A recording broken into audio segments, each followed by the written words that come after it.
আল্লাহ নবী গো, দুইজন স্বামী হারাইয়া ওয়াদা গ্রহণ করেছিলাম আর জীবনে স্বামী গ্রহণ করব না, কারণ আমার বিয়ে হইলে স্বামী মারা যায়। ওয়াদা করেছিলাম আর স্বামী গ্রহণ করব না, কিন্তু একদিন রাত্রে স্বপ্নে দেখি ওই আকাশের পূর্ণিমার চন্দ্র আমার কুলে এসে বসে গেছে।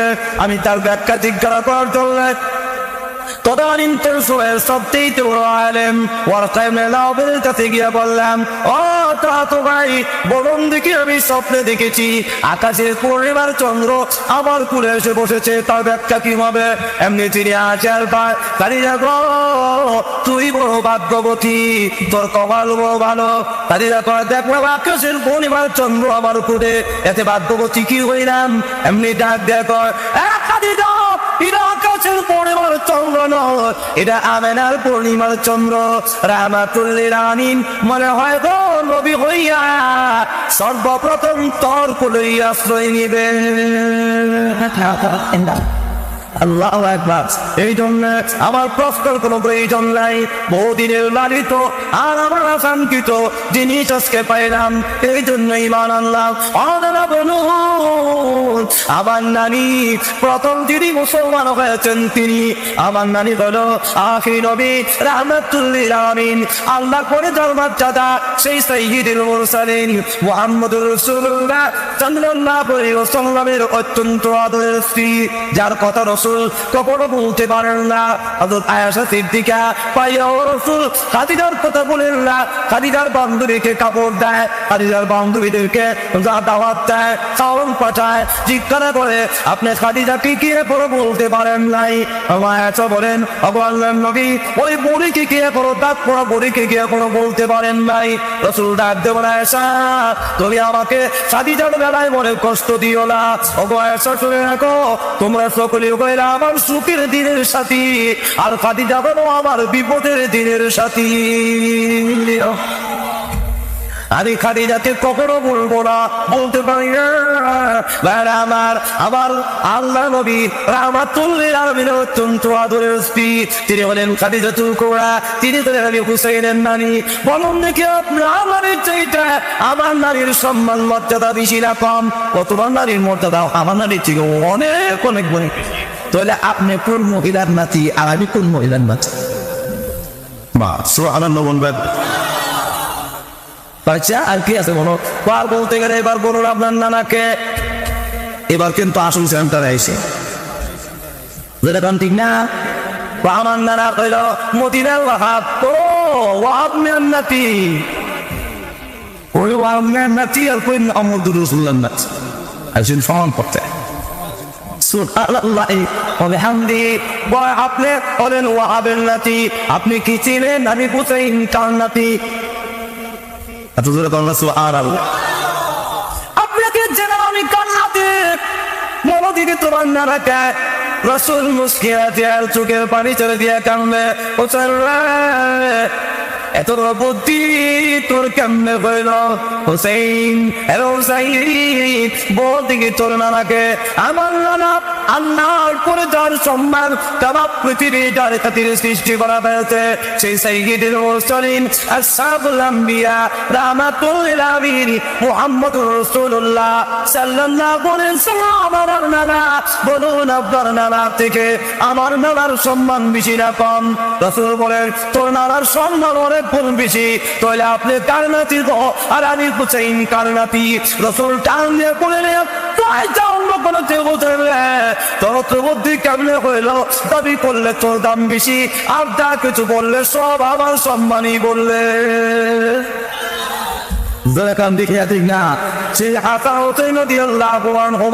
নামটা পর্যন্ত সুন্দর করে পায় না, হাত হচ্ছে না।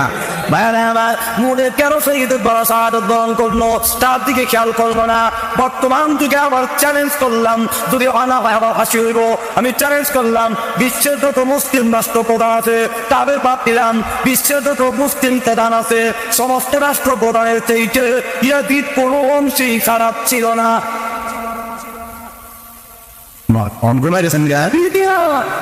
ইয়াজিদ ছিল কোরআনের হাফেজ, ইয়াজিদ ছিল কি জানেননি, সেই ইসলামী জাহাদি আন্দোলনের কয়েকটা সেনাপতি ছিল, তার ভালো ছিল, সে নামাজি ছিল, নামাজও পড়তো, কিন্তু মাঝে মাঝে চরিত্র খারাপ ছিল। ইসলামের একটা বিধানের উল্টা ছিল। ইসলামের বিধান হইল মসজিদের ইমাম যিনি হবে তিনি রাষ্ট্র চালাবার যোগ্যতা থাকতে হবে, আর যিনি রাষ্ট্রপ্রধান হবে তিনি বাইতুল মুকাররম মসজিদের ইমামতি করার যোগ্যতা থাকতে হবে। যার মধ্যে মসজিদের ইমাম হিসেবে রাষ্ট্রপ্রধানের যোগ্যতা নাই, এরা পুরো ইমাম নয়। আর যে রাষ্ট্রপ্রধান মসজিদের ইমামতি করার যোগ্যতা নয়, সেও রাষ্ট্রপ্রধান হওয়ার মতো ইসলামী দৃষ্টিতে যোগ্যতা রাখে না। এইখানে দেখা গেছে হুসাইন রাদিয়াল্লাহু আনহু ছিলেন, ইমামতি করার যোগ্যতা আছে, রাষ্ট্র চালাবার মতো যোগ্যতা আছে, এদের কিন্তু রাষ্ট্র চালাবার মতো যোগ্যতা আছে, কিন্তু মসজিদের ইমামতি করার মতো ফরজগারি নাই। এতটুকু ব্যস্ত, এই ব্যস্তবে হুসাইন মানলেন না, তার হাতে বায়াত গ্রহণ করলো না, বরং মহাদের গোনা কাটাইয়া প্রমাণ করে দিলেন কাটাতের করদানে বাতলা গাইরা করবানা वाले কাটা কর করদানে বাতলা গাইরা करबला वाले बातिल के आगे झुक नहीं सकते खुदा वाले। जरा बोलो सुभान अल्लाह। আল্লাহ ওয়ালারা মহাদানের মাথা কামে প্রমাণ করেছে, খোদা পুরীদের সামনে কোনদিন একজন আল্লাহ ওয়ালা মাথা নত করতে পারে না। যেরকম ঠিক না, আরো যেরকম ঠিক না। আজ আমরা কুসংস্কারে লিপ্ত হয়ে গেলাম, আমাদের সত্যিকার লাঞ্ছিত হয়ে গেল, আমরা পরস্পর হয়েছে। যেরকম ঠিক না। যাই হোক, এখন আসুন গান গায়, মহরমে গান গায়, মহরমের কাছে মালি রনে দিতে চায় কান্দে বিবি সখিনা। হয় ঠিক না? ওই সমস্ত গান বাজনার থেকে যদি দূরে থাকতে পারে, আল্লাহ রাসূল বলেন সকল গান শুনবেওয়ালা যারা নাকি গান দুনিয়ার গান শুনবে না, নাচ গান শুনবে না, আল্লাহ রাসূল বলেন জান্নাতের ভিতরে ওরা গিলমানের কণ্ঠে তাকে গান শোনানো হবে। আর বারস্তের মধ্যে এমন বৃক্ষ যে একটা গাছের ছায়া পার হইতে গেলে একটা দৌড়ের গুড়া 100 বছর পর্যন্ত দৌড়াইব, তো তারই গাছের ছায়াটা পার হইতে পারত না। এবার বলুন তো দিকে ওই গাছের ভাতা কি পরিমাণ হইব? গেছেন গা কিছু করবেন তো, কি পরিমাণ ভাতা হইব হিসাব নাই। এরকম ঠিক না? এক এক পাতা এক এক জাত বাজনা, আর গুণকিল মান ললিতার কণ্ঠে না, কবিতার কণ্ঠে না, সবিতার গভীর কণ্ঠে নয়, গুণ মানের কণ্ঠে শোনানো হবে। গান না কইতাম নি, নেসকাস শরীফের হাদিস আছে, কইতাম নি গান না, এটা হাদিস। যখন বলবো হাদিসটা ভুল করে কিতা কইব, নাহনুল খালিদাতু ফালা নাবিতু ونحن الغائمات فلا نبعث ونحن الراديات فلا نسكت طوبى لمن كان لنا وكنا له। যেরকম সুবহানাল্লাহ, এটা আরবি কইছি, বাংলা কইতাম নি। আইলাম বললো নাহনুল খালিদাতু ফালা নাবিতু, এমন স্ত্রী তোমরা আজকে পেয়েছো যে স্ত্রী কোনোদিন তোমাদের কাছ থেকে দূর হবে না। নামুল খালিদাতু, সবসময় তোমাদের কাছে চিরস্থায়ী চিরঞ্জীবনী, সবসময় আমরা তোমাদের পাশে থাকবো। ফালা নাবিদু, কখনো দূর হব না। তুমি আসছে পেয়েছে, হয়তো তোমার মন হয়েছে স্ত্রীর মন হয়ে গেছে, আর না তালাক দিয়ে গেলেছো, তখন আর বউ নাই তখন দিকে না। এমন স্ত্রী পাইছো জীবনে তোমার মরণ নাই, আমারও মরণ নাই, জীবনে তালাক নাই। এমন স্ত্রী পাইলা যে স্ত্রী জীবনে কোনোদিন দূর হবে না। এমন স্ত্রী পেয়েছ, আরো অন্যদের উল্লেখ করেছেন রাসূল বলেন আতাতনে বাদিয়াস সালিহিন মা লা আইনুন রাআত ওয়ালা উযুনুন সামিআত ওয়ালা খাতারা আলা কলবি বাশার।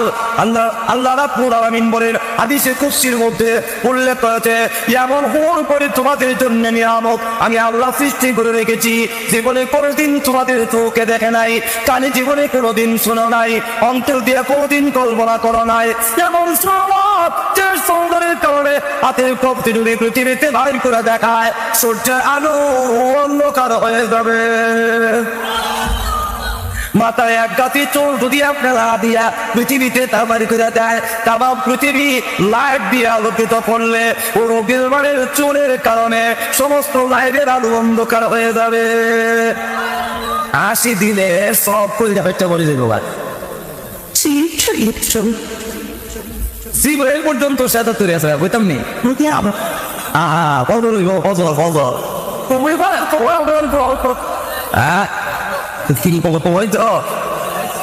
আমার এত জিকির করেন লা ইলাহা ইল্লাল্লাহ ইল্লাল্লাহ লা ইলাহা ইল্লাল্লাহ লা ইলাহা ইল্লাল্লাহ লা ইলাহা ইল্লাল্লাহ মুহাম্মাদুর রাসূলুল্লাহ। জান্নাতের ভিতরে জিবরাইল গেছে ভ্রমণ করতে, হঠাৎ করে বর্ষাটা দিয়ে ফেলেছে। তারপর ভিতর থেকে ডাক আসছে, আরে জিবরাইল কেন শ্রদ্ধা দিয়েছো? জিবরাইল ডাক দিয়ে আল্লাহ তো দুনিয়ায় দেখা দিয়েছে, আল্লাহর নূরের সামনে আমি সারেন্ডার হয়ে গেলাম। এমনি পুরোপুরি ডাক দিয়ে বলে, জিবরাইল না, আমি তাবর ভিতর থেকে আপনাকে দেখে মুস্কি হাসি দিয়েছিলাম, আবার তার জীবের কাছে দাঁতের আলোতে জান্নাত চমকে উঠেছে। এমন চিন্তা করেন দাঁতের হওয়া কেমন। আবার শুধু তা না, দুনিয়ার মহিলাদের যত স্ত্রী হোক না কেন, ওই স্ত্রীর বেড়ের ভিতরে পায়খানার কাটতি আছে, দূরে কোনো আসেনি না নাই, কথা রক্তের টাঙ্কি আসেনি, মুখের মধ্যে নাকের মধ্যে কানের মধ্যে চোখের মধ্যে ময়লা আসেনি, মুখের মধ্যে দুর্গন্ধ আসেনি। কিন্তু আল্লাহ বলেন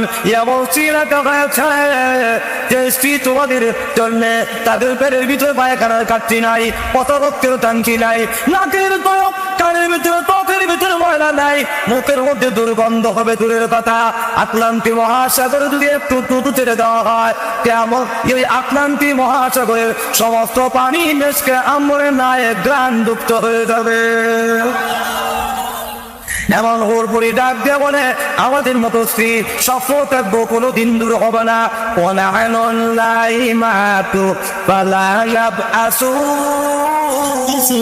আর শুনো, আরো কেমন সুন্দর স্ত্রী পেয়েছো, কেমন স্ত্রী পেয়েছো। আজকে আমাদের অবস্থা, দুনিয়াতে বিয়ে করার পরে যখন নাকি প্রথম বিয়ে করলেন তখন তো 16 বছরের যুবতী, যখন নাকি 60 বছর হয়ে গেল তখন দেখা যায় তা তার নাই, এমনি কিছু যেরকম ঠিক নেই। এরপরে দেখা যায় চামড়া ভিন হয়ে গেছে, নাতি নাতনি এরা চামড়া ধরে টানে। কিন্তু আমরা এমন স্ত্রী, জীবনে কোনোদিন আমাদের অঙ্গ প্রত্যঙ্গের ডিল হবে না, আমাদের অঙ্গ প্রত্যঙ্গে কোনো পরিবর্তন হবে না। প্রথম রজনী যেমন পেয়েছে কোটি কোটি অসংখ্য অপরিত বছরের ভিতরে আমাদের অঙ্গ প্রত্যঙ্গের একটু পরিবর্তন হবে না। ونحن الراديات فلا نسخة طوبى لمن كان لنا وكنا له। দুনিয়াতে দেখা গেছে আপনি বিয়ে করছেন, যত বাড়াস্তি হোক মারামারি না থাকলেও গালগুলা বলে হইল আছে, যখন আছি বারো বাড়িতে বসে আপনি বলছেন 1 মাস পরে রয়ে যাবো, এখন একটু ব্যস্ত আছি, যেই মাত্র তার মন মতো হইছে না, যত বাড়াস্তি হোক বুঝতে পারছি। আচ্ছা শাড়ি ঈদের সময় আমার যে শাড়ি তাড়ি বইয়া বুঝছে এটার দাম 5,000, আমি বেতন ভাই 3,000, আর 2,000 টাকা খরচা করা লাগে। ওগুলো বুদ্ধি করলাম, আচ্ছা কদিন পরে দিয়ে মনে আচ্ছা এখন আসি না কেন লেখা এই শাড়িটা মন মতো আনতাম না, ঠিক না। তার মন মতো কাপড় না দিলে কাল গোলায়, বাবার বাড়িতে যেতে বাধা দিলে কাল গোলায়। যেমন জীবনে কোনোদিন কাপড় দেওয়া লাগে না, সাবান দেওয়া লাগে না, প্রসাদের জোট বাড়ি দেওয়া লাগে না, বাবার বাড়ি নাই বাবার বাড়ি দেওয়া লাগে না। অতএব শোনো, নানুর রাদিয়াতু ফালা নাফকাতু, সবসময় তোমাদের প্রতি রাজি থাকবো, কোনোদিন বেজার হবো না। আমার মতো স্ত্রী পাইয়া তোমার জীবন ধন্য, তোমার মতো স্ত্রী পাইয়া আর তোমার মতো পুরুষ পাইয়া আমার জীবনও ধন্য। আবার এখন দেখেন না, আমাদের দেশে যদি এরকম হয়, বহু সুন্দর হইলে জামাই যদি সুন্দর না হয়, তো দৌড় একটা জামাই বেশি দেখেন আদা মাথা ঠিক নেই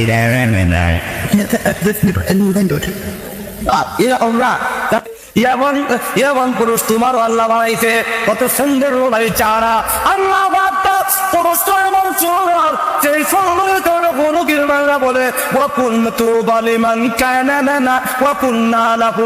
আমার মতো স্ত্রী পাইয়া যেমন তুমি ধন্য, আর আমিও তোমার মতো স্বামী পাইয়া আমার জীবন ধন্য। এত সুন্দর পুরুষ আল্লাহ আলামিন আমার স্বামী দিলেন।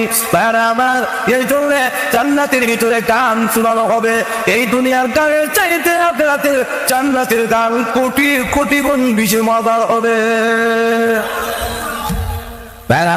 সব যদি বইতে যায় আজকের রাইতে শেষ হইতো না, এই জন্য তা খুব দূর রাখলাম। আর যদি এখন জায়গায় দিকে ঠিক না, এখন আর যদি চান আল্লাহর বিধান না মানো, আল্লাহর হুকুম যদি না মানো, আল্লাহ রাব্বুল আলামিন জানায়া দিয়েছেন যারা কি আল্লাহর বিধান না মানবে তাদের জন্য আবার রাখা আছে জাহান্নাম। যেরকম কি রাখা হয়েছে, আরো যেরকম কি রাখছেন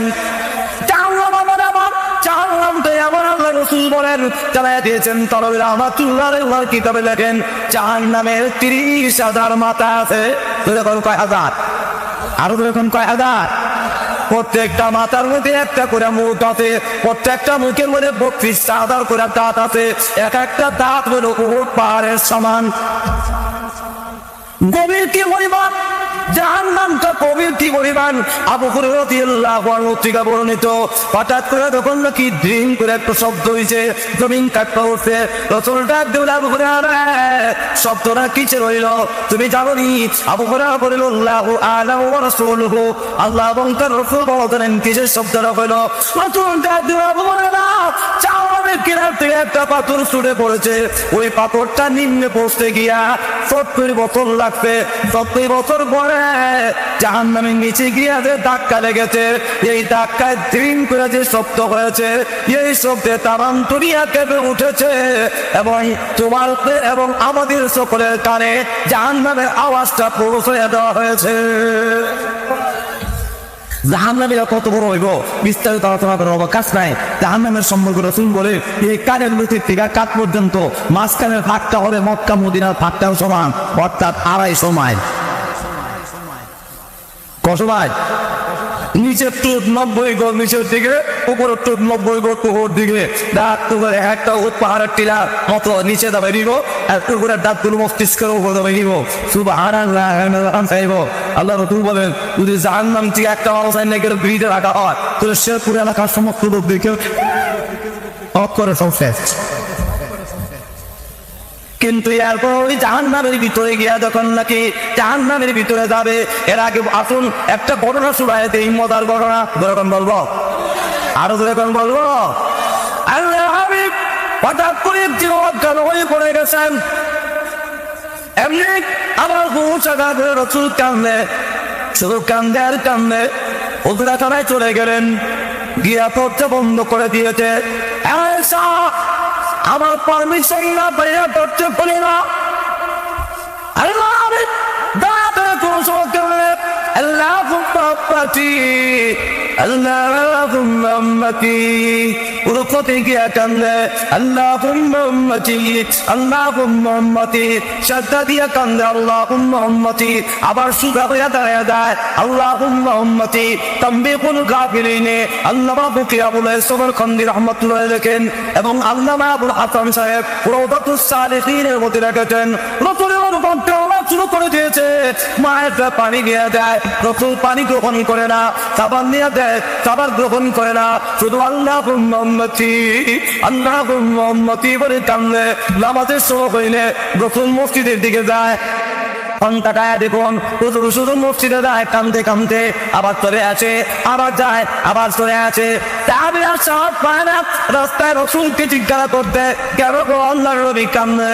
আবু বকর সিদ্দিক সাহস করে দরজায় গিয়ে দাঁড়ালেন, ইয়া হাবিবাল্লাহ আপনাকে একটা মুহূর্ত না দেখলে আমার দেখা যায় আমার কলিজা ঠান্ডা হয় না। নবী গো, বলে খাবার না থাকলে আপনার চেহারার দিকে তাকাইলে আমি আবু বকরের পেটে রেখে দূর হয়ে যায়। আজকে 3 দিন ধরে আপনি শুধু কান্দেন আর কাঁদেন, কোনো কথা বলতে সহজ পাই না। অনুমতি দেন, আমি আবু বকর জানতে চাই আপনি কেন কাঁদলেন? রাসূল ডাকতে বলে, আয়েশা দরজা খুলো না, তোমার আব্বা আবু বকর তুমি করে ঢুকে গো, আমি আমার উম্মতের জন্য কাঁদতে পারবো না, কান্দার মাঝখানে অসুবিধা হয়ে যাবে। আবু বকর ব্যর্থ হয়ে চলে গেলেন। তিনি যখন চলে গেলেন তখন দাঁড়ালেন হযরত ওমর। আমি আমার বলল মদিনার মুনাফিক আপনাকে কষ্ট দিয়েছে, বলুন আমার কাছে বাচ্চা গ্রহণ না করে আমি আসবো না। দরজা করেন, কেন কান্দের একটু জানতে চাই। দরজা করো না, দরজা যদি খোলো ওমর পরে ঢুকে আমি আমার উম্মতের জন্য কাঁদতে পারবো না। তখন দেখা গেল উমর ব্যর্থ হয়ে চলে গেল। তাহলে হযরত আলী রাসূল আমাকে ওয়াদা দিয়েছেন আসাদুল্লাহ ইল জালিদ, অনুমতি দেন, কে আপনাকে কষ্ট দিয়েছে? বাচ্চা গ্রহণ না করে আমি আলী ফিরত আসবো না। রাসূল জবাব দেয় না। আলী ফাতেমা আয়েশা দেখতে পারো না, আলী ঘরে ঢুকে গেলে পরে আমি আমার উম্মতের জন্য কাঁদতে পারবো না। আলী ব্যর্থ হয়ে চলে গেলেন। দাঁড়েন সালমান ফারসি রাদিয়াল্লাহু আনহু, ওই দেড় বছর কিরাম থেকে আমি মক্কা নগরী হইয়া মদিনায় এসে আপনার খুঁজে বের করেছি। আমার জিন্দেগির 120 বছর বয়সে আপনার কাছে এসে ইসলাম ধর্ম গ্রহণ করেছি। নবী গো, এত বড় বিসাবি তিনি ইসলাম ধর্ম গ্রহণ করে সময় ওনার বয়স হলো 120, ইন্তেকালের সময় সালমানের বয়স হলো 350। এত লম্বা হায়াত উম্মতে মুহাম্মদি পায় নাই, পাবেও না। এত কারমান দাদু হুজুর, আমি মুরব্বি আবু আল্লাহর নবী, আমি আমার দেশ চাইরা, মা বাবা চাইরা, আত্মীয় স্বজন চাইরা আপনার সন্ধানে মক্কা নগরী হইয়া জায়গায় জায়গায় গোলাম হইয়া কত মায়ের পেলাম, কত নির্যাতন মুখ করলাম, আপনার হাত ধরে মুসলমান হয়েছি। আপনারা ঘোষণা দিয়েছেন বন্দুকের যুদ্ধের মধ্যে 2টা দল হয়ে গেল, একজন আনসার আর একজন মুহাজির। মক্কা থেকে হিজরত করে যারা এসেছে তারা হলো মুহাজির, মদিনায় যারা সাহায্য করেছে তার নাম হলো আনসার। কিন্তু হযরত সালমান মুহাজিরও না, আনসারও না, তিনি মক্কারও না, মদিনারও না, তাই তিনি আলাদা পড়ে গেলেন। সালমান যদি মুহাজির না, আনসার না, আজ থেকে আমি সালমানকে ঘোষণা করে দিলাম সালমান হলো আমি নবীর পরিবারে। হুজুর আপনি না বলেছেন আমি সালমান আপনার ভেবে নেই? নবী আপনি যদি কান্দেন বলেন না আমি সালমান কেমনে সহ্য করবো? একটু আপনি কথাটা বলেন, আমি সালমান জানতে চাই আপনি কেন কান্দেন? নতুন ডাক দেওয়া আসা দরজা খুলো না, সালমান যদি করে ঢুকে আমি আমার উম্মতের জন্য কাঁদতে পারবো না। সালমান বাসটি চলে গেলেন। দাঁড়ালে হলো ফাতেমা, আব্বা গো আজকে 3 দিন হলো গো, হাসান হুসাইনের কথা ভুলে গেছেন, আপনি ফাতেমার কথা ভুলে গেলেন। ফাতেমার কথা কেমনে ভুলে গেলেন? ফাতেমার কথা বাদ দিয়া উম্মতি উম্মতি বলে কাঁদেন, হাসানের কথা বলে গিয়া উম্মতি উম্মতি বলে কাঁদেন। কেন কাঁদেন একটু বলেন না? আমি করে ঢুকতে চাই। রাসূল বলে আয়েশা দরজা খুলে না, ফাতেমা করে ঢুকলে চিল্লাচিল্লি করবে, উম্মতের জন্য কাঁদিতে পারবো না। অত ফাতেমা তখন ডাক দেবেন, আব্বা গো আপনি কি মনে করেছেন আমি আবু বকর, আমি ওমর, আমি আলী, আমি সালমান দরজা না খুলে ব্যর্থ হয়ে চলে যাবো? আল্লাহ দরজা যদি না খুলেন আমি ফাতেমার এই জায়গায় মরণ হতে পারে, তথাপি দরজা না খুললে আমি ফাতেমার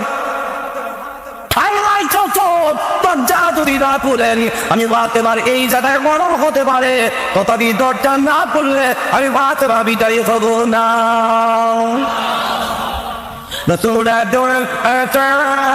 সকলকে বিদায় করা সম্ভব হয়েছে, আমার মা বাবাকে মা আমার পাগল নিচে বিদায় করা সম্ভব নয়। দরজা খুলে দেয়, অনুমতি দিলাম ফাতেমা করে ঢোকার জন্য। দরজা খুলে দেওয়া হয়েছে, ফাতেমা বলে আমি ঘরে গিয়ে দেখি আমার আব্বা একবার তাহলে আল্লাহুম্মা উম্মতি, আবার রুকুতে কারণে আল্লাহুম্মা উম্মতি, আয় আল্লাহ আমার উম্মত, আবার সাজদা দিয়ে কাঁদলে আল্লাহুম্মা উম্মতি, আবার সাজদা দিয়ে তখন চিৎকার করে নবী গো একটু বলেন না আপনি কেন কান্দেন, এই অবস্থায় কান্দেন কেন? আজকে 3 দিন হয়েছে জিবরাইল এসে জাহান্নামের সব স্তরের বর্ণনা দিয়েছে। মাগো 7টা স্তর আছে জাহান্নামের। প্রথম স্তরে ওই দল থাকবে, দ্বিতীয় স্তরে ওই দল থাকবে। নাম ধরে ধরে বলেছে ও মা কয়টা পাওয়া দিয়া 7 নম্বরে জিবরাইল চোখ হয়ে গেছে। আমি বললাম জিবরাইল চোখ কেন হয়ে গেলে, দূরে কেন কথা বলো না, এখন কেন আর কথা বলছো না? জিবরাইল ডাক দিলে হুজুর 7 নম্বরের পড়া যদি দেই গো আপনার হুশ থাকবে না, আপনি অজ্ঞান হয়ে যাবে।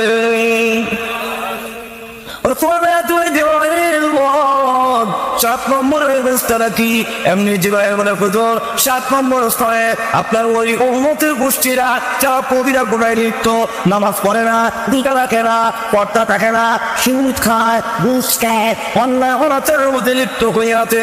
এই অবস্থায় যদি মরণ হয়, তওবা করার আগে মরণ যদি হয়ে যায়, বেনামাজি অবস্থায় যদি মরণ হয়, সুদ খাওয়া অবস্থায় যদি মরণ হয়, ঘুষ খাওয়া অবস্থায় যদি মরণ হয়, বেপরোয়া অবস্থায় যদি মরণ হয়, তাহলে জানে না কোনো 7 নম্বর স্তরে জাহান্নামের 7 নম্বর স্তরে আপনার ওই গুনাহগারের মধ্যে আগুনে জ্বলবে। এটা শুনে না আমি অজ্ঞান হয়ে গেলাম, আমার গোট শুনলাম। এমনি বাঁচে ডাকতে বলে বাবা একটু আমার কাছে খুলে বলেন আপনার উম্মতকে জাহান্নামে কেমনে নিবে? তখন ডাকতে বলেন ফাতেমা হাত পাগুলো এইভাবে বাঁধবে, বাঁধে তখন জাহান্নামে দিয়ে নিয়ে যাবে। আমার উম্মতেরা তখন মা গো ও মা আপনাকে গো এইভাবে কাঁদবে না, আমাদের মারাতানে তখন কান্দে আর বলবে, তখন কান্দে আর বলবে আল্লাহ ইয়া মুহাম্মদ ইয়া মুহাম্মদ বলে কাঁদতে কাঁদতে জাহান্নামের প্রান্তে যখন হাজির হবে, মানে ফেরেশতা ডাক দিয়ে বলবে ওরে ডাক, মানে ফেরেশতা দেখে তারা মুহাম্মদের নাম বলে যাবে। এমনি ডাক দিয়ে বলবে তোমরা কোন নবীর উম্মত? কত জাহান্নামে মিটেছে, তোদের মতো এমন জাহান্নামে আমি কোনদিন দেখি নাই। তোরা এই জাহান্নামের পাড়াতে আসছো, তোদের চারা একটা কিসের নোট দেখা যায়, তোমরা কোন নবীর উম্মত? তখন তারা ডাক দিয়ে বলবে আমরা ওই নবীর উম্মত যে নবীর কাছে মহান আল্লাহ কোরআন নাযিল করেছে, যেই কোরআন নাযিল করেছে যেই নবী, সেই নবীর উম্মত আমরা। এমনি মারে ফেরেশতা ডাক দিয়ে বলে বুঝতে পেরেছি তোমরা আখিরি নবীর উম্মত, তোমরা বলে সর্বশ্রেষ্ঠ নবীর উম্মত। ওরে হতভাগারা রবি পাইলা সবচেয়ে বড় নবী, কিতাব পেয়েছো সবচেয়ে বড় কিতাব, এমন কিতাব পাইয়া এমন নবী পাইয়া জাহান্নামের তারও প্রান্তে কেন হয়নি? কেন কিতাব গ্রহণ করলে না? কেন এমন নবীর অনুসরণ করলে না? ওরে জাহান্নাম তাদেরকে ধরো, গ্রেফতার করো। এমনি জাহান্নাম হেবি খানজিৎ বাবারা ধরতে যাবে। সঙ্গে সকলে বলবে লা ইলাহা ইল্লাল্লাহু মুহাম্মাদুর রাসূলুল্লাহ। জাহান্নাম পিছনে চলে যাবে। আমার মানে ফেরেশতা বলবে এমনি আবার যদি ধরতো এমনি করে বলবো লা ইলাহা ইল্লাল্লাহু মুহাম্মাদুর রাসূলুল্লাহ। জাহান্নাম পিছনে চলে যায়, আবার ডাক দিয়ে বলবে ওয়াও, যেই মাত্র বলবে ধরতে আবার দেখতে যাবে, সকলে আবার বলবে লা ইলাহা ইল্লাল্লাহ। মানে ফেরেশতা ডাক দিয়ে বলবে এই জাহান্নাম তুমি আল্লাহ আমি তোমার কমান্ডিং অফিসার, আমার নিয়ন্ত্রণ তোমাকে দিয়েছে, আমি ধরতে বলে তুমি পিছিয়ে আসো কেন? জাহান্নাম তখন জবাব দেয় ওই জাতিকে আমি কেমনে ধরি যাদের জবানে মহান আল্লাহর কালিমা জারি। তখন জাহান্নাম মালিক ফেরেশতা বলে এই আল্লাহর কালিমা জারি, সেই আল্লাহই বলেছেন ধরার লাগি, সেই মাত্র বলবে আল্লাহর অর্ডার। এমনি জাহান্নাম সকলকে ধরে জাহান্নামে নিচে নিয়া তখন নাকি আগুন দিয়ে দেওয়ানো শুরু হবে। কেন বাস করলা, কেন এই জ্বালা করলা, কেন তুমি নগরটা হইলা, কেন শেখ হইলা, আখিরের উম্মত হইয়া সর্বশ্রেষ্ঠ কিতাব পাইয়া কেন সেই কিতাব অনুসরণ করলা, কিতাব কেন মানলা? এখন জাহান্নামের আগুনে জ্বলো। এইভাবে চলতে চলতে বেশ কিছুদিন যাবে, যখন নাকি অবস্থায় চলবে আল্লাহ রাব্বুল আলামিন পাঠাবেন জিবরাইলকে, জিবরাইল যাও তো ওই জাহান্নামের ভিতরে উম্মতি মুহাম্মদের কোন অবস্থায় আছে দেখাও। যেই মাত্র জিবরাইল জাহান্নামের ভিতরে যাবে এমনি তারা ডাক দিয়ে বলবে এত সুন্দর নোরানি চেহারা আর জীবনে কোনোদিন দেখি নাই, কে আপনি জাহান্নামের ভিতরে আসলেন? তখন তিনি ডাক দিয়ে বলবে আমাকে তোমরা চিনবা না, আমি বললাম জিবরাইল, আনা জিবরাইল। এই মাত্র জিবরাইল বলছে এমনি সকলে কান্দা গ্রহণ করে গেছে, আমাদের নবীর কাছে আপনার নামটা শুনছি, আপনি যদি জিবরাইল হয়ে থাকেন তাহলে শোনেন আপনি আমাদের নবীর কাছে সালাম দিবেন, আর আমাদের নবীর কাছে কইেন জাহান্নামের আগুন আমাদের জ্বালাইতে জ্বালাইতে আমাদের আড্ডি পর্যন্ত গিয়ে পড়ছে, একটু সালামটা দিয়ে না, খবরটা পৌঁছে দিয়ে। জিবরাইল মুহাম্মদীরা কি বলছে বলে সালাম দিচ্ছেন, তাও সালাম দিয়ে আসো নবীর কাছে গিয়া দেখবে সবুজ রঙের বিল্ডিং এর ভিতরে প্রশংসা করতেছে। এমন সময় ডাক দিয়ে বলবে পর্যন্ত হাড্ডি পর্যন্ত গিয়ে পৌঁছে গেছে, এমনি রসুল কান্দা শুরু করবে, হ্যাঁ প্রভু শাস্তি দিয়েছ, নামাজ পড়ি নাই এই জন্য জাহান্নামের শাস্তি দিয়েছ, রোজা রাখে নাই এই জন্য শাস্তি দিয়েছ, আল্লাহ যথেষ্ট অনেক দিয়েছ, এখন তোমার দরবারে দরখাস্ত তাদের বাকি সাজা মেহেরবানি করে মাফ করে দাও। আল্লাহ ডাক দেবেন, বলে আমার আপনার দরখাস্ত আমি আল্লাহ মঞ্জুর করে তাদের বাকি সাজা আমি আল্লাহ মাফ করে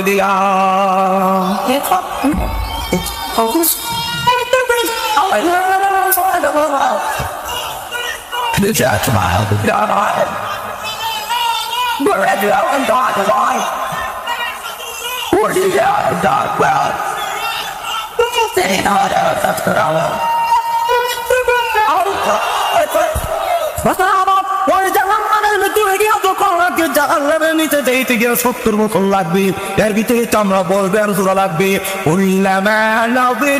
চলো তখন জুলুদান গায়রাহা লিয়াদুকুল ইয়াদাব, চামড়া কইলে আজ লাগবে। এতে বেকার উল্লেখ করেছেন হাসান বসরি রাহমাতুল্লাহ আলাইহি বলেন 70,000 বার বলবে আর সুরা লাগবে। কেন বলবে আর সুরা লাগবে? কারণ আল্লাহ উল্লেখ করেছে লিয়াদুকুল ইয়াদাব, যাতে করে আযাবটা ভালো করে বুঝতে পারো। চামড়া বেননে আগামী দিন যত উঠলে আযাবটা বেশি বোঝা যাবে, শাস্তিটা বেশি বোঝা যাবে। সেখানে গিয়ে আযাব কারণে আল্লাহ পানি দাও, কিন্তু পানি দেওয়া হবে না। ওরা কাঁদলে ওরে মালিক ফেরেশতা একটু আল্লাহর কাছে বলো না আমাদের আযাবটা যেন কমায়া দেয়। ওয়ানা দাও ইয়া মালিকুল ইয়াকুবি আলাইনা রাব্বু ক্বালা ইন্নাকুম নাকিসুন, একটু আল্লাহ আমাদের বড় ফায়সালা, আমাদের ঘরে দিন ফায়সালা হওয়ার জন্য একটু আমরা কাছে বলেন না। মানে ফেরেশতা করবো এই এমনি তাও যেই লক্ষণ নাই আল্লাহর বিধান মানছিল না, কখন কেমন লাগে দেখো। তখন ডাক দেয়া করবে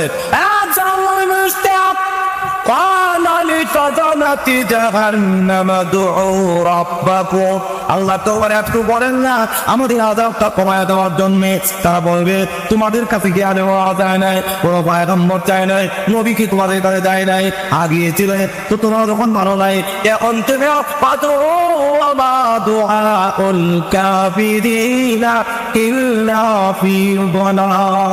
এখন শুনবে না, তোমাদের ডাক কেউ শুনবে না। এমনি ডাক দেয় ও জান্নাতের ছেলেমেয়েটি তেলবতী একটু দাও না, হানি দাও না, তো খাবার দাও না, তুমি না আমার বাড়ি শেষ করে গেছে, তুমি দিনে এসছো আমার একটু হানি দাও।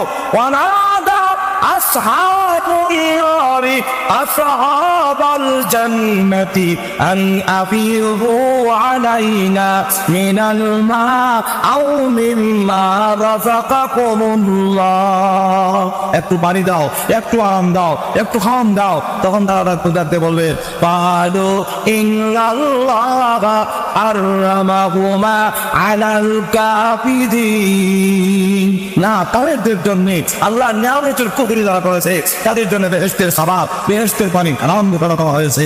ভাইরা আমার, আল্লাহ রাব্বুল আলামিনের দরবারে কিভাবে ফরিয়াদ করতে থাকবে তিনি জাহান্নামের আগুন থেকে, সেখান থেকে রেহাই হবে না। আল্লাহ রাব্বুল আলামিন আমাদের সকলকে তৌফিক দান করেন।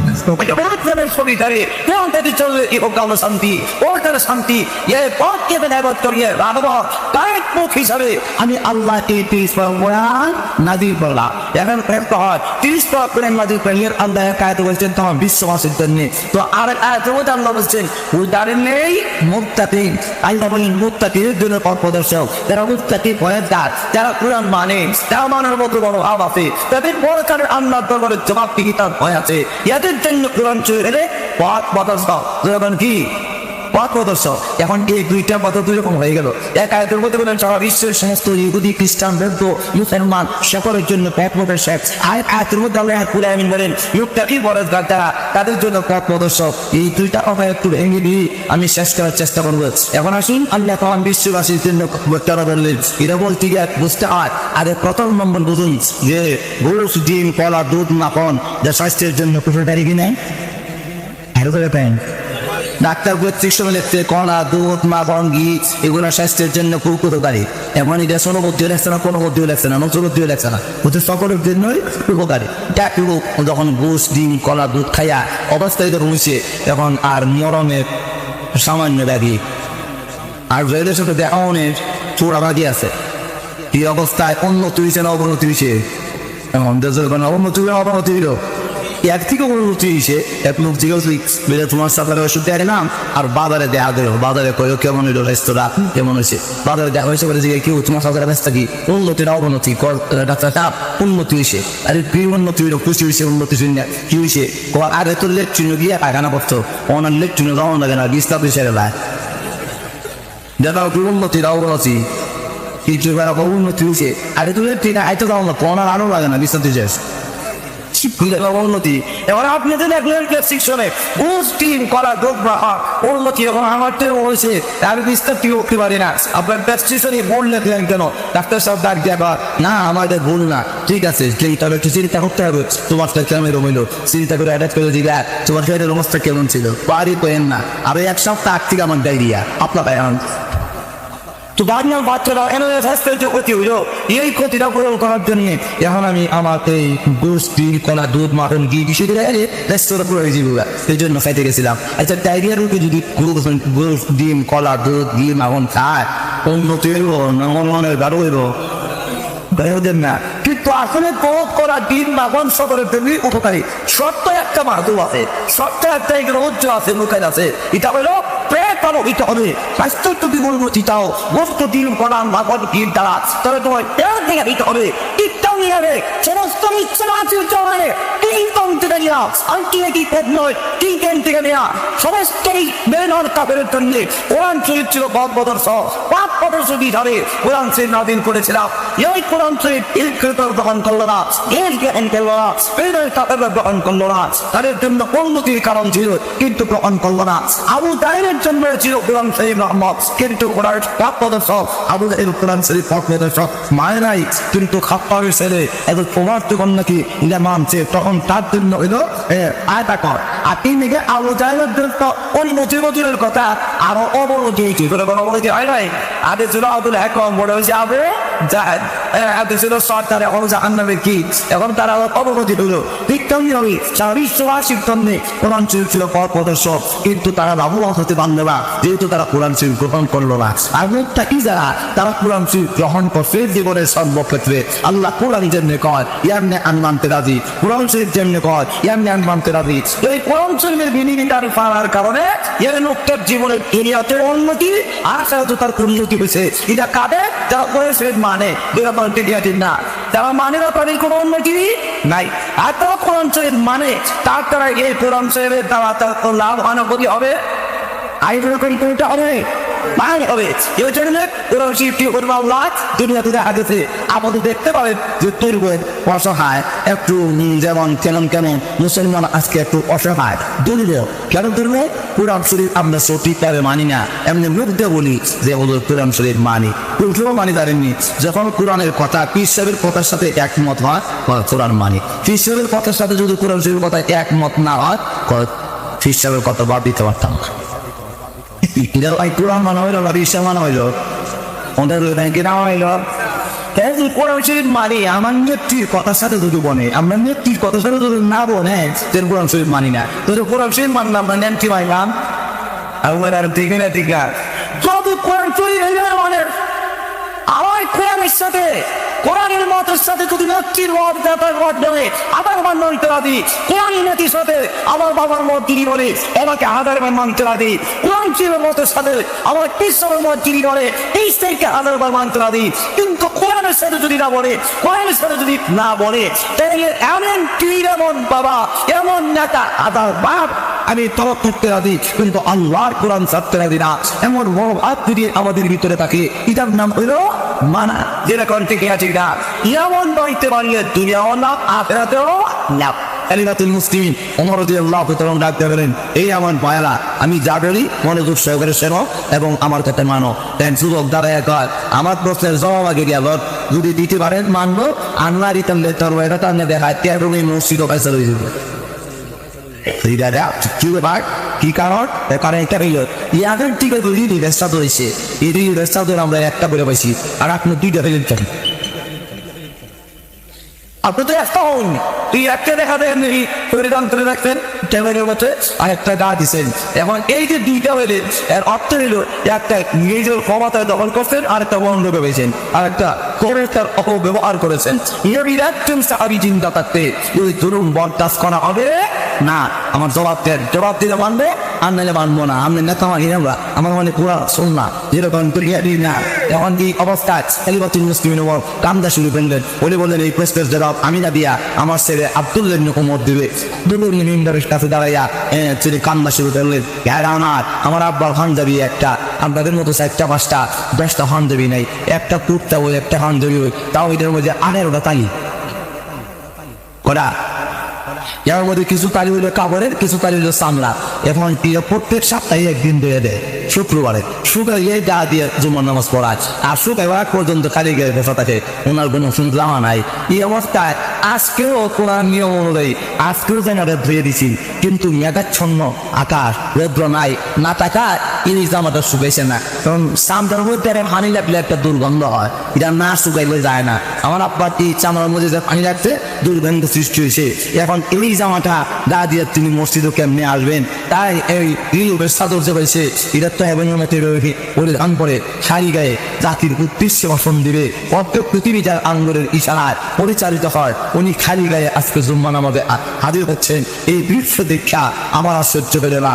আমি আব্দুল্লাহ ইবনে উমর যে একটা রিলুবের চাদর পাইছিলাম, আমার বন্ধু দিয়ে একটা পাইছিলাম, আমার আব্বা একটা পাইছি, আমি তো একটা পাইছি, তো আমারটা আমি ব্যবহার না করে আব্বারে দাঁড় করে দিছি। এখন গায়ে দেখা উড়ে রাখছে, গা দিয়ে রাখছে, এটা আমার তো আনন্দ বলবেন না এটা আমার, হ্যাঁ আপনি এটা বলবেন শরীরে তালা পড়বো, আপনি আমরা ওমান মানি না, কোরআন সঙ্গে মানে কিরান শূন্য হতে তোমাদের ধরে আপনি কোথায় কোন দিকে রাজি আপনি আপনি যদি আল্লাহর কথা না মানে ওয়াসের কথা না মানে আপনি ব্যক্তি ওমরকে একটা সেকেন্ডের জন্য বাঞ্ছ করবো না।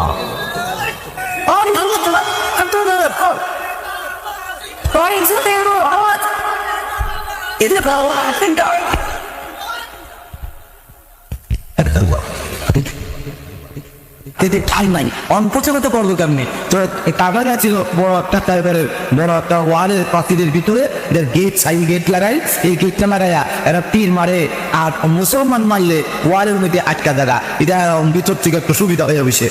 আরে কম ভাবুই কি ওয়াল গেটটা টান্দা হয়ে গেছে, তখন এই ময়দানে গিয়া ওয়ালের মধ্যে ফিট করে দিল, আর গেট এই ওয়াল গেট বা টান দিছে, আমরা টান্দা উঠাই, এইভাবে হাত গেটটা টান্দা হয়ে গেছে।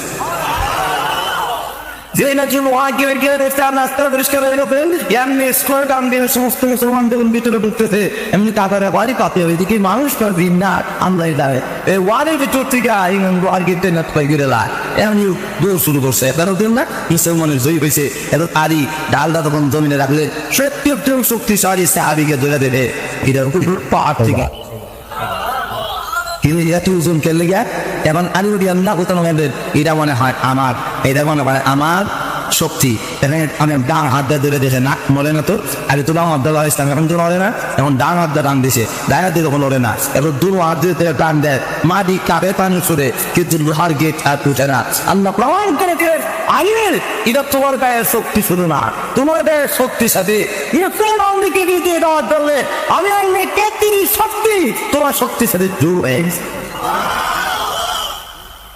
ঠিক কেনা মাঝে মাঝে চলে কিছু টিল দিয়ে দেখে, যেরকম দিল দিয়ে দিই চুল আছে তখন করে কি জানেন, ওই টিনের উপরে থাকলে ওখানে একটা দিন মানবো আমি বাড়ির মালিক ঘুমানো বাজার যদি দেখ গর্তটা বাড়ি দিয়ে শ্বাস প্রশ্বাস চলাইতেছে, সে কি মানুষ না ছাগল?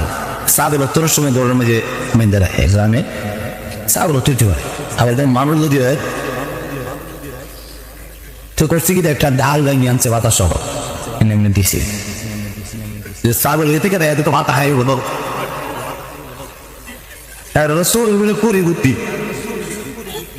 এমনি জন্য দিছে, তখন সে লোকটা সাল কম না প্যারি আমার তো ছাগলের না মনে করছে, এবারে প্রাসিকিটা কয়েকটা হাতা ছিঁড়ে রেখে সুরে আদারা দেখলে এটা তো ছাগলে খাওয়া না মনে আমি সামনে কামড় দিয়ে ধরলে আমি টান দিতাম, কিছু রক্তে টাকতো আর কিছু আবার কাছে আইতো, অন দেওয়া যায় পুরো শক্ত হয়ে গেছে। এমনি আরেকবার গেছে, আর আরেকবারে গিয়া পাঁচগুলো ঢুকেছে, ঢুকে এখান থেকে একটা মারি পাতিলা কালুরি যে এনে ওটা হাতিরা আছে, আর একটা লাড়ি দিয়া সেদ্রটা মেঝে দিছে। আর এই জানালে বুঝেছে অন্ধকারের জন দেহে কল্লা ডাইত আছে। যেই মাত্র মাথারা দাইছে মারছে, যখন মারছে এবার ঠাস করে ইয়েতে গান সোয়া বাড়িতে গুজা রয়েছে আর জায়গা দলে বেরো ঠিক হ্যাঁ ঠিক না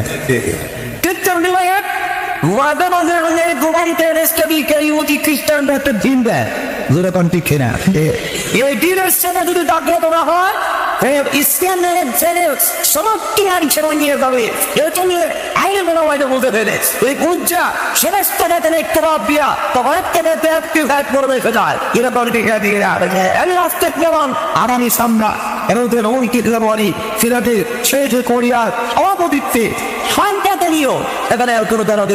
সর্বনের বিশ্বাস কামিনী সহ সারা বাংলাদেশের সমস্ত মুক্তি রক্ষা সারা বাংলাদেশের আদের এখন একটি ছোট্ট করে সম্ভাবনা আছে। অতএব শিখতে হবে, প্রয়োজন করতে হবে, একজন মুসলমান চিন্তা থাকতে অধিকে ইসলামের ভয়ে দূরী করতে দাও।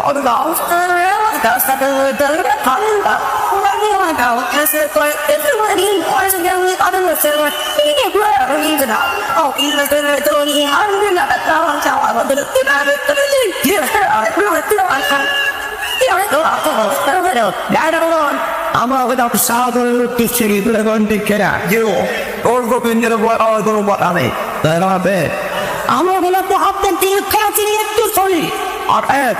ওই পিতৃর আজকে ভয় পাওয়ার কোনো কারণ না। মঈনুদ্দিন চিশতির উত্তরসূরি আমরা তাদের আওলাদ, না আরে ও আনি আওলাদ তাদের চারা দিকতে মুসলমান হয়েছে। এখন ঠিক না এটা ঘোষণা করেছিল এই বাইতুল মুকাদ্দাস ছাড় করে ইহুদির হাত থেকে ফিরিয়ে আনতে বলেছিল। একজন মুসলমান চিন্তা করতে এই তাদের পবিত্র মসজিদ মুসলমান কোনদিন ইহুদির হাতে দিবে না। মুসলমান আজকে আমাদের আমলের দুর্বলতার কারণে কোরআন থেকে আমরা দূরে চলে গিয়েছি। এই জন্য কোরআন যে ৩২ সাল নাযিল করেছিল সেই ৩২ সাল থেকে আমরা সরে গিয়েছি। তোরা মানি না, তোরা বিজুয়েল তোমরা মানো, যদি এত শান্তি দেবা আঘাত শান্তি দেবা জীবনে শান্তক গ্রহণ করো। আমরা দূরে যাওয়া এই মসজিদ আবার ইহুদিদের হাতে চলে গেছে। এখন সালাউদ্দিনের আইয়ুবী কবরের একটা লাশ দিয়ে কয় কই মুসলমান নিয়ে গৌরব করছি রে, মুসলমান নিয়ে অহংকার করছি রে। আজকে তোমার মুসলমান কোথায়? ব্যাঙ্গে চুরমান করে দিতে হবে। এই নামে আফগানিস্তান ভেঙে দিয়েছে। মুসলমানরা অনুমোদিত খ্রিস্টানদের ধর্ম কেটে দিয়েছে। আমার খ্রিস্টানরা স্পেনের জিনিস হত্যা হয়ে ওঠে। তাহলে ইহুদি খ্রিস্টানরা আজ হয়ে সালাউদ্দিন আইয়ুবী উত্তরসূরি অর্থাৎ সাধারণ উত্তরসূরিকে না শুনলেই ভয় পাবে। আমাদের রক্তের মধ্যে সাহাবের রক্ত বিরাজ করে, যেই তাদের রুহানি আওলাদ মঈনুদ্দিন চিশতি তাদের রক্ত বিরাজ করে। অর্থাৎ মুসলমান আর সময় নাই। এখন কি অবস্থায় আমাদের একটু আমলের দিকে একটু কোরআনের দিকে চলে আসার দরকার। কোরআন আহ্বান করতেছে আর দিকে আসো, দুনিয়া তো দাঁড়িয়ে দেবা, পরকালে দাঁড়িয়ে বাবা। তোমার জীবনের কোনটাকে অন্তর্লে দুনিয়া তোমার মান কোনটাকে অন্তর্লে দুনিয়া ক্ষতিগ্রস্ত আহত ক্ষতিগ্রস্ত এর ইরিটান সম্মিলিত কিতাবের আমি বেরো কোরআন শরীফ যেরকম কিনা তোমাদের জীবনের অবস্থা কেমন পরিবর্তন হয়। আল্লাহর কসম, কোরআন যদি আমাদের সংসদে পরিচালনা হয়, রাষ্ট্রীয় পরিচালনা হয়, পরের থেকে কাঠেরিয়া যেদিন থেকে কোর্টের মধ্যে কোরআনের বিরুদ্ধে গেছে কোর্ট থেকে তখন নাকি রায় দিছে যে আইন না। এর কিছুদিন পরই প্রধান বিচারপতি দরজার মধ্যে লাগতি আসেনি, জানি না মানে পত্রিকা অরণ্যে কিছু লাগতে শুরু হয়েছে। প্রধান বিচারপতি বিচারপতি কেন মাথায় মধ্যে জুতার বানি দেয় ঠিক না। আমি এখন ঠিক না জুতার বাড়ি শুরু হয় ওর লাগ থেকে ওনার বিরুদ্ধে দেওয়ার আল্লাহ বিরুদ্ধে দেওয়ার বিরুদ্ধে দেওয়ার এবার ঠিক আছে এবার এটা বলে বোধ হয় যে এবার ঈদকে শেষ করা যায়নি। কিন্তু বিরোধকে আল্লাহ চেতনা বিদায় প্রমাণ করে ওই বিরোধ চেতনা আল্লাহ চেতনা সেটা বলে এই মুক্তি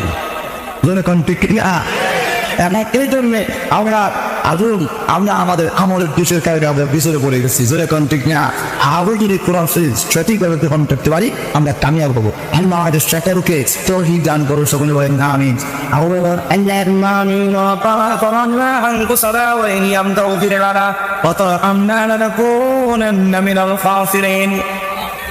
ربنا فاغفر لنا ذنوبنا وكفر عنا سيئاتنا وتوفنا مع الأبرار رب العالمين تمام জীবনের গুনাহ বোঝা মাথায় নিয়ে আসামি রয়েছে অপরাধী রয়েছে আল্লাহ ভিক্ষুক কাঙ্গালের মতো রহমতের সময় আল্লাহ আলিমুল আমারি সাদাদানি ওয়ালা মুবিনি নওজোয়ান ভাইদেরকে নিয়ে মাসুম বাচ্চা নিয়ে আল্লাহ আমি গুনাহগার তোমার সেই দরবারে হাত বাড়াইলাম মেহেরবানি করে আল্লাহ এই মাহফিলে যার হাত পছন্দ হাত তার উচিরা আল্লাহ আমাদের এই মাহফিল কবুল করে আমাদের জীবনের সকল গুনাহ মাফ করে দাও রব্বুল আলামিন গুনাহ করে করে জীবন ধ্বংস করে দিয়েছি শরীর কোনদিন যেন তার নামে মৃত্যুর পরোয়ানাদারি হয়ে যায় আয় আল্লাহ এই পৃথিবী থেকে বিদায় হওয়ার আগে আগে মেহেরবানি করে আমাদের জীবনের সকল গুনাহ মাফ করে দাও রব্বুল আলামিন জানি না কোন দিন জানি কবরে চলে যায়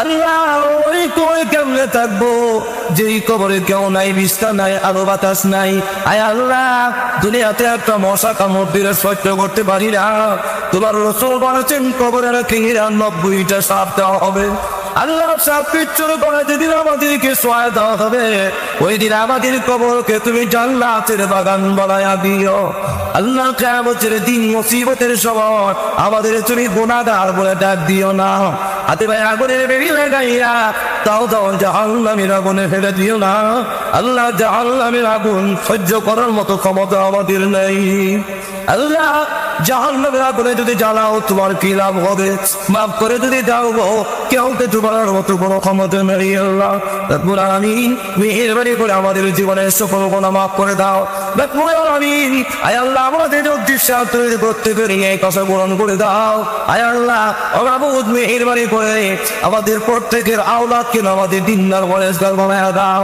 রব্বুল আলামিন তুমি মেহেরবানি করে এই মাহফিল আয়োজন যারা করেছে শোনার জন্য যেই বাইরে এসেছেন সাহায্য সহযোগিতা করেছেন টাকা দিয়ে পয়সা দিয়ে বুদ্ধি দিয়া শ্রম দিয়া সকলের জন্য আল্লাহ মেহেরবানি করে এই মাহফিল খানা না জাতের ওসিলা বানায়া দাও রব্বুল আলামিন আয় আল্লাহ তুমি মেহেরবানি করে এই মাহফিল খানা এই এলাকার জন্য আল্লাহ হেদায়েতের ওয়াসিলা দরিয়া বানায়া দাও আল্লাহ প্রতিটি করে করে কোরআন সুন্নাহ আলো পৌঁছায়া দাও প্রত্যেকটা মানুষকে সহিহ দিন বোঝার তৌফিক দিয়ে দাও রব্বুল আলামিন মেহেরবানি করে আমাদের দোয়া খানা কবুল মঞ্জুর করে নাও আয় আল্লাহ এই আল্লাহ সংস্থাকে তুমি তাজউদ্দিন আল্লাহ শাহ তাজউদ্দিন সমাজ কল্যাণ সংস্থাকে আল্লাহ কবুল মঞ্জুর করে নাও আয় আল্লাহ প্রত্যেকটা যুবককে দ্বীনের মুজাহিদ বানায়া দাও আয় আল্লাহ তাদের মাধ্যমে সমাজ কল্যাণ কাজ করার আল্লাহ তৌফিক দিয়ে দাও আয় আল্লাহ তাআলা অনবশ্যই ইনশাআল্লাহ আয় আল্লাহ আলী আহমদ আল্লাহ ওনার আব্বা আম্মা দুনিয়াতে নাই মেহেরবানি করে ওনাদের কবরকে বেহেশতের বাগান বানায়া দাও আল্লাহ ওনার নেক বাসনা পূরণ করে দাও দোয়া চাইতেন আল্লাহ ওনার নেক বাসনা তুমি